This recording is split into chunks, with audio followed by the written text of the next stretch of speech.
نعرہ تکبیر، نعرہ رسالت، نعرہ حیدری۔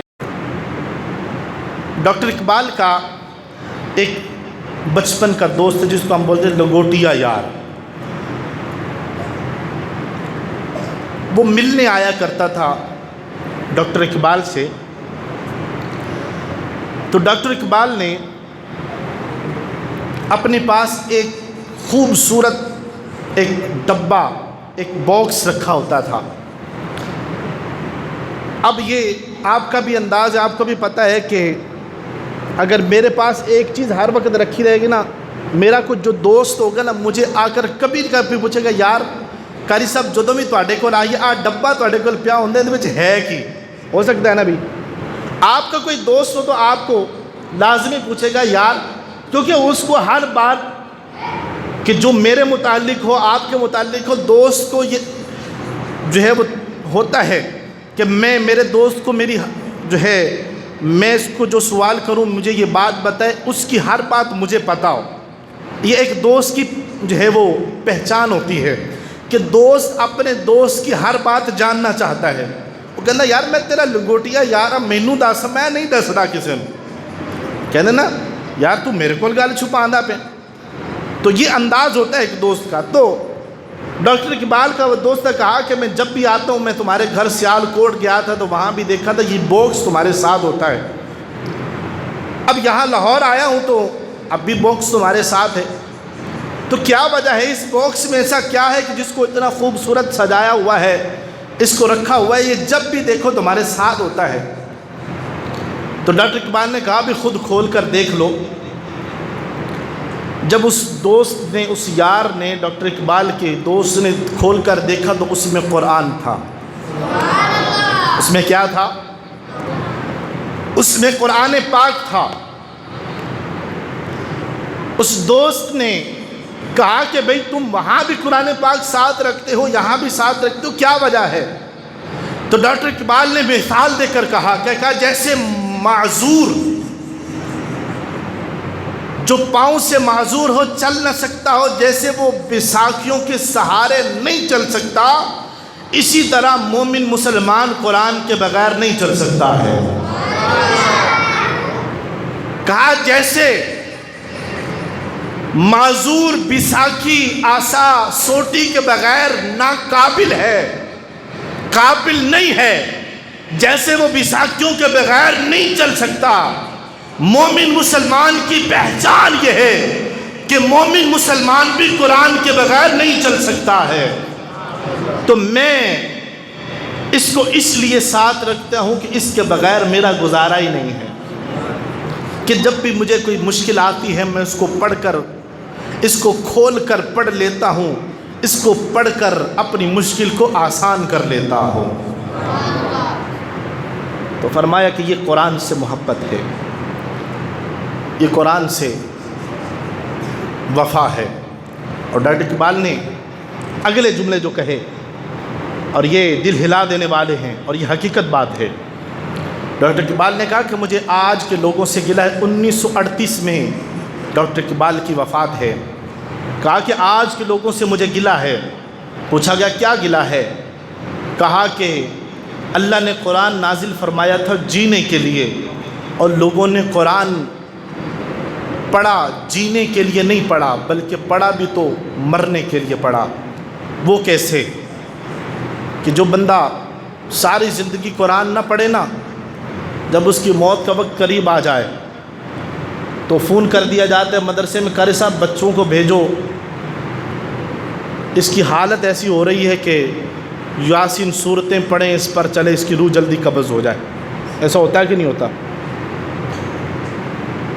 کہا کہ مجھے آج کے لوگوں پر گلہ ہے کہ یہ قرآن کو اس وقت لیتے ہیں جب مرنے کے قریب ہوتے ہیں، کہ قرآن پڑھے تو چلو یہ جو کب سے ہمیں پریشان کر رہا ہے اس پر قرآن پڑھا جائے گا، چلو یہ دنیا سے رخصت ہو جائے گا۔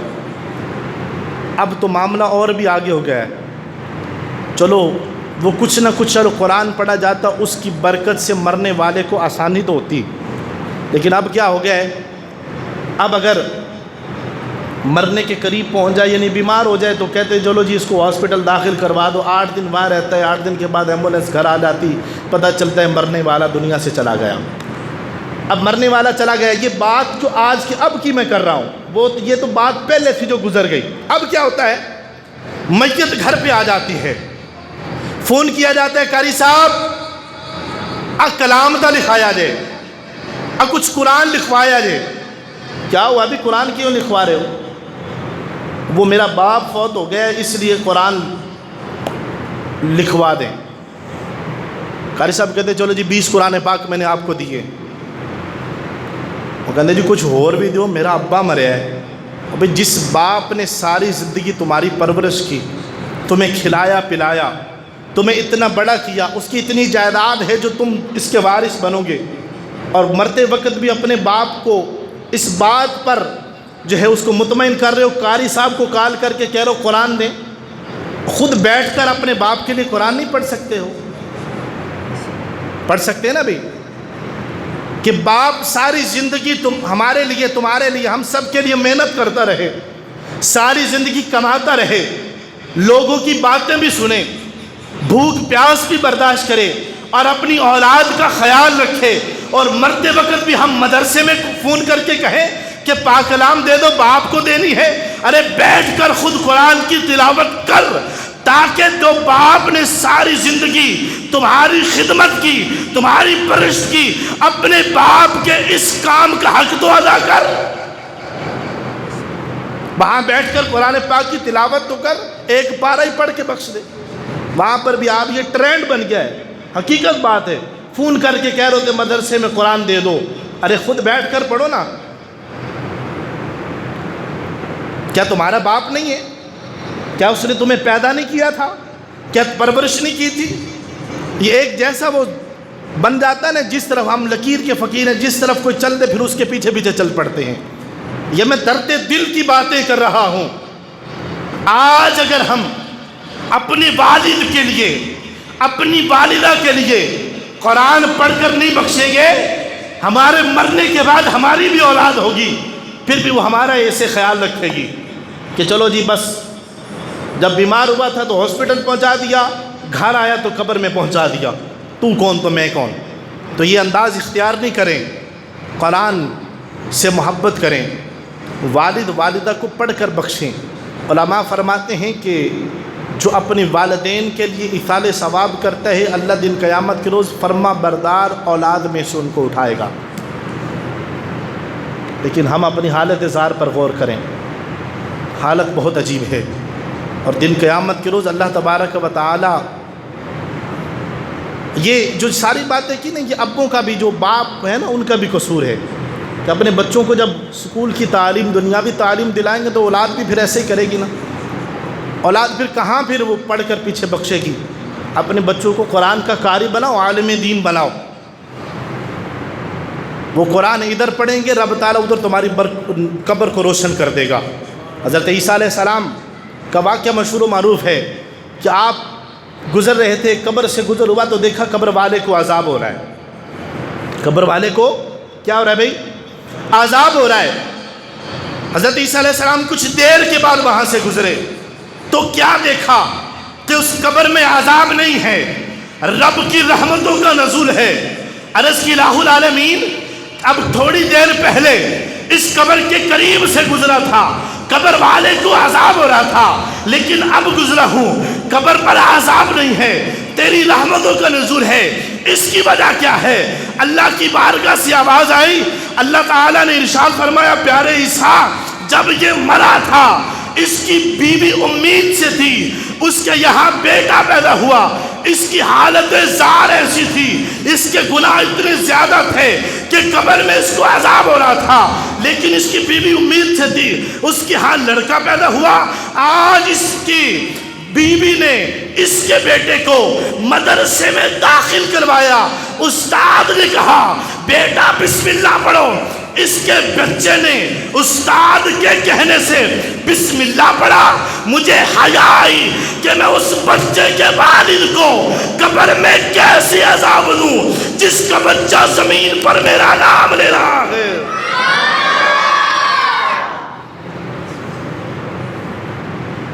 بچے نے پڑھ کر بخشا نہیں ہے، آج پہلا دن ہے، بچہ مدرسے میں داخل ہوا ہے، بچے نے بسم اللہ پڑھی ہے۔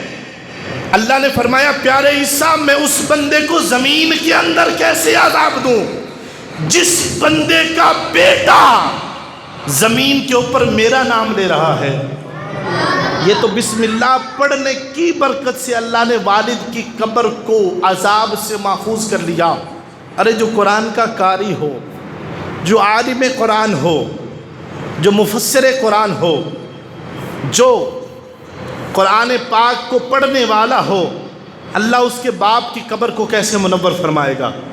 تو آج سے نیت کر لیجئے کہ اپنے بچوں کو قرآن کا قاری بنائیں گے، حافظ قرآن بنائیں گے، اور دن قیامت کے روز قرآن سے محبت کرنے والوں کا یہ عالم ہوگا۔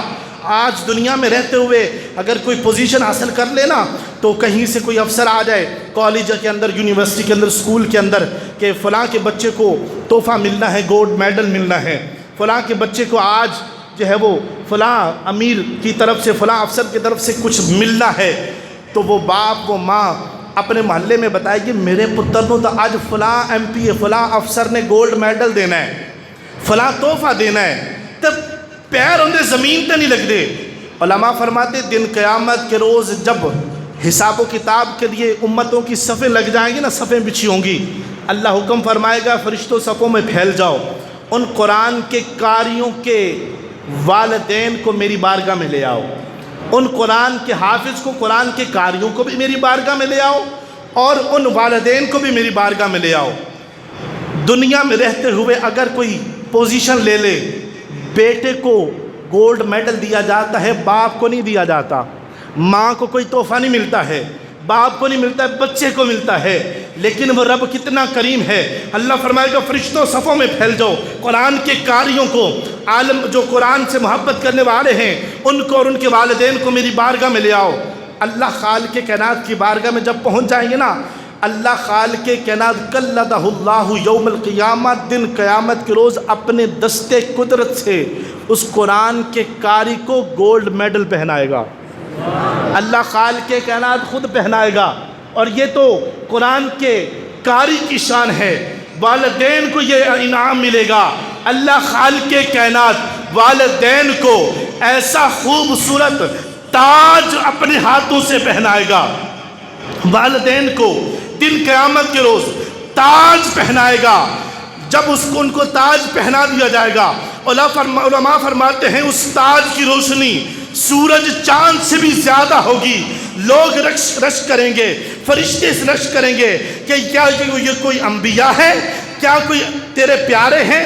اللہ فرمائے گا میرے پیارے ہیں لیکن انبیاء نہیں ہیں، یہ وہ خوش نصیب ہیں کہ جنہوں نے دنیا میں رہتے ہوئے اپنے بچوں کو قرآن کا قاری بنایا تھا، انہوں نے اپنے بچوں کو قرآن کا قاری بنایا تھا، آج میں رب ہو کر ان کو عزت کا تاج پہناتا ہوں۔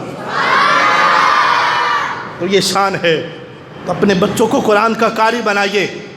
میں خدا کی عزت کی قسم اٹھا کے کہتا ہوں قرآن کی بڑی عظمت ہے، ہم اگر قرآن کو نہ بھولتے تو آج کے دن ہمیں نہ دیکھنے پڑتے۔